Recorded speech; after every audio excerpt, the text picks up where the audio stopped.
Fighting has intensified in the Democratic Republic of Congo despite a U.S.-led peace deal with Rwanda. Rwandan-backed M23 rebels launched an offensive in January and first took control of the eastern city of Goma. They then moved south and overran Bukavu. In a fresh advance last week, they took the city of Uvira on the border with Burundi. The conflict over the mineral-rich region has set off a humanitarian crisis that is only deepening. A new life under rebel control. Days after the city of Uvira fell in eastern Congo, calm is returning. But people are worried and uncertain. The streets and markets emptier than usual. We were told we can resume our business. Before, we weren't selling anything and we were hungry. I came to see if I could sell anything. I don't know why the others didn't come. It's been just over a week since Rwandan-backed M23 rebels took control of Uvira. Dozens were killed in the fighting, and in just a few days, hundreds of thousands of people displaced. Uvira was the Congolese government's major stronghold in the South Kivu province. Its fall follows a string of major M23 captures across eastern Congo, near the borders with Burundi and Rwanda. The region is rich in minerals, so controlling it is key. But the M23 now says it will withdraw from Uvira after pressure from the United States.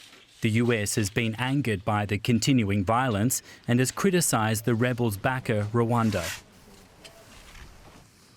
So rather than a march towards peace, as we saw under President Trump's leadership in recent weeks, Rwanda is leading the region towards increased instability and war.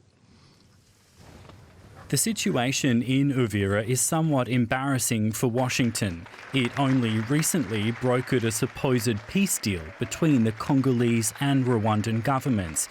That aimed to end 3 decades of conflict and what the UN calls one of the world's worst humanitarian crises.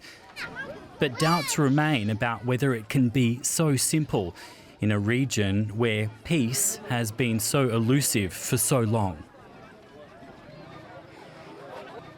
Well, I'm joined now by Kambale Musavuli, an independent consultant at the Center for Research on the Congo-Kinshasa, joining me from Washington, D.C. It's good to have you with us. Let me ask you about the M23 rebels. They claim to have begun withdrawing from the city of Uvira Wednesday night. What are you hearing from there? I mean, what's the situation like for the people there? It is true that people have seen movement of soldiers to be M23 and the supporters leaving the town. But this morning, what we're hearing that we still have M23 vehicles patrolling the city and a few remnants there. And it's also important to note that the information of their removal from them leaving the city comes from the M23 themselves. There is no strong verification mechanism to actually attest to their complete withdrawal from the city. We don't know how many enter the city, and we don't know how many are leaving now the city as well. Yeah, well, what about the hundreds of people who have reportedly been displaced by the fighting? Do we know where they are going, and do we know if they'll be able to return? The hope is for them to return home in a peaceful Congo. Some have crossed the border of Burundi. Now Congo and Burundi shares one border. Others have moved a little bit down south toward Kolwezi. And this has been the challenge of the conflict in the Congo for the past 29 years. We have over 7 million Congolese who are internally displaced in their own homes due to the instability and the conflict that has raged in the country. So that's why the prospect for peace is critical for Congo.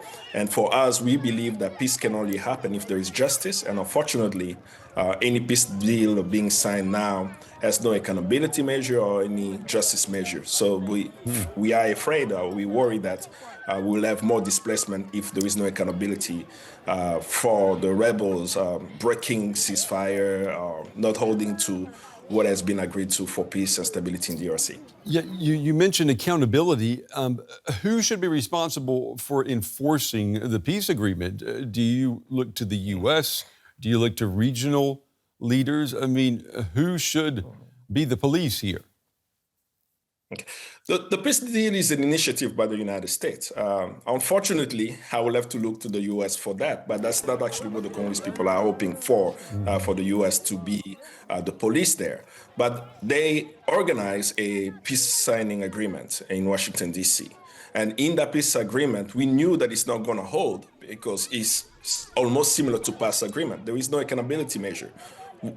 For all intents and purposes, when we're talking about the M23, we're actually talking about Rwanda Defense Force soldiers embedded with the M23. So we have foreign troops in DRC, and they're not held accountable. How can they be held accountable by the United States? There is a U.S. law, Public Law 109456, called the Democratic Republic of Congo Relief, Security, Democracy Promotion Act. It was signed into law in 2006. This law says in Section 105 that the Secretary of State has the power to withhold financial aid, taxpayers' money of Americans to any nation destabilizing the Congo. While we're hearing condemnations from Washington, we're not seeing them enforcing their own law. So we're not just calling for sanctions, right? We're actually calling for them enforcing a law that they themselves put into the books by holding their ally Rwanda accountable for supporting rebel groups, displacing thousands of people in the DRC. So if they can implement that law, that will go a long way. We know historically international pressure has worked on Rwanda to bring about peace and stability in the DRC. All right, well, we will be watching to see if that indeed is the case this time around. Mr. Musavuli from the Center for Research on the Congo-Kinshasa in Washington, D.C., we appreciate your time and your insights today. Thank you. Thank you.